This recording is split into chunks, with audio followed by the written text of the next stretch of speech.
Good morning, everybody. Happy weekend, and I hope you're all getting in the festive spirit of things. I was going to do some content today about your higher self, what it is, and why it's important to connect with it.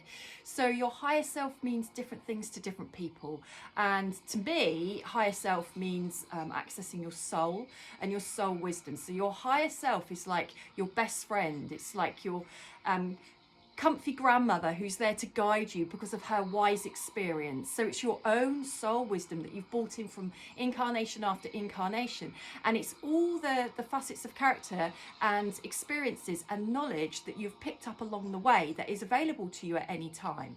So to me, your higher self is that little voice that you hear that isn't your human self, that isn't from necessarily the experiences you've had this lifetime. It's something with a far higher perspective that can see everything you've been through, everything you're going through, and the direction you're most likely to go. Maybe your destiny path versus your fate path, which in my mind, your fate path can be the path that we go down if we give into fear, or if we stay on a conditioned path, or if we're trying to fit in, or doing what we think we must do. That's the fated path that's going to happen. I call it the human path, whereas the destined path is the soul path. It's actually reaching your highest potential, being everything that you can be, and being everything you're meant to be on this planet, playing your part, being able to attract the people that you need, your soul tribe, to have the experiences that your soul needs. So there are two paths you can take there, and I think the higher self is the wisdom that already knows what the conscious mind can't remember. So it's the all-knowing from the moment you're born, that the soul, the higher self, kind of knows the way your path is mapped. But because we have free will, which is a great thing, we can make choices along the way that might bring us off our path, might bring us closer into alignment with our true path. We might dabble in and out, and I've dabbled in and out. So I've tried to have a human life, it didn't work. I've tried many times. I've tried to have a soul life, it's quite tough in other ways, and I've dabbled in and out. But it's my higher self, the guidance, the voice that I can hear, or even sometimes the silence, just the knowing, when I give myself space and time to just feel what's going on, where am I going, what's my intuition telling me. That's the higher self guidance. It's the knowing.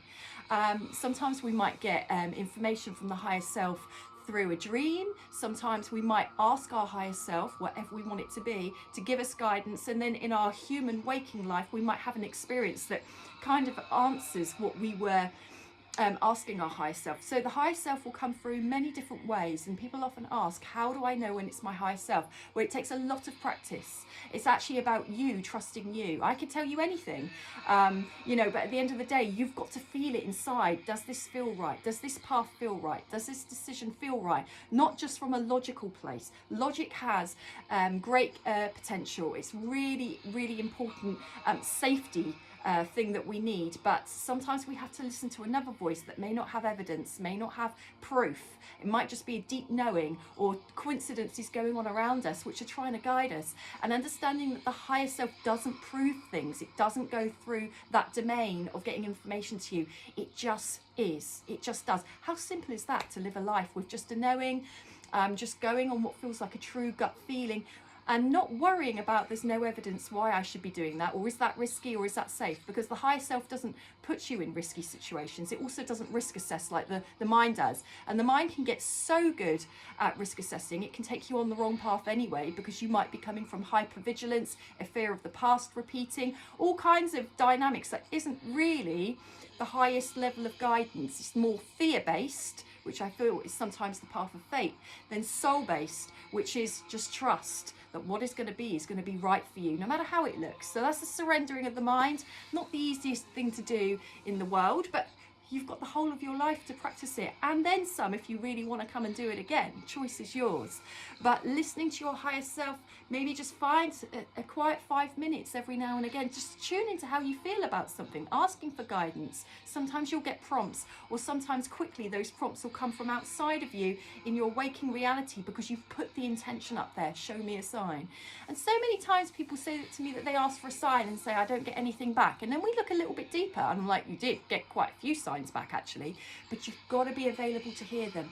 And the higher self will work in really subtle ways, because it doesn't want to blow you out the water every 5 seconds. It doesn't want to scare you. Some huge event happens, or some real big mystical encounter, because you probably wouldn't act on that either. So It's about you connecting to you, because deep down you already know all your answers. You already know what you're meant to be doing. I take that on board too. Have a good weekend.